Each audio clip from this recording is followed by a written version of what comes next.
আছে যেদিন থেকে গাজায় হামলা শুরু হয়েছে যে আমি ডেলি 2 রাকাত নফল নামাজ সালাতুল হাজাত গাজা আলাদের জন্য পড়ছি আর সেজদায় যায় আল্লাহর সামনে চোখের পানি জড়ায় বলছি, মালিক তুই জানিস আমি কোথায় আছি, তুই জানিস আমার ক্ষমতা কতটুকু আছে, আমি ওদের সঙ্গ কতটুকু দিতে পারবো। মালিক আমি তো যাইতেও পারবো না, সঙ্গ দিতে পারবো না, আমার হাত পাও বাঁধা, শুধু মুখটা খোলা, আমি প্রতিবাদ করতে পারি, কিন্তু মালিক আমি প্রতিবাদের সাথে সাথে 2 রাকাত সালাতুল হাজত পড়া তোর দুয়ারে আর্তনাদ করতেছি, মালিক তুই একটু মেহেরবানি করে নাই মাস। কয়জন হাত উঠাইতে পারবেন?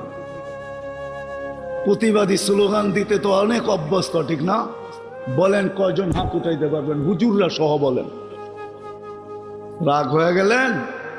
হ্যাঁ, পায়ে হাত রাখি রাগ হইলে। রাগ হয়ে গেলেন? উচিত ছিল আমাদের ওই দিন থেকে রাত্রটা যখন হয় তখন গাজা আলাদের ঘুম হারাম হয়ে যায়, হারাম। একই তো শরীর ছিল, আল্লাহর রসুল তো বলছে এক শরীরের মতো মুসলমান। শরীরের যেই কোনো অঙ্গে ব্যথা হইলে সারাটা শরীর কাতরাইতে থাকে। গাজায় মানুষ রাত্রে ঘুমায় না। আপনি বাংলাদেশ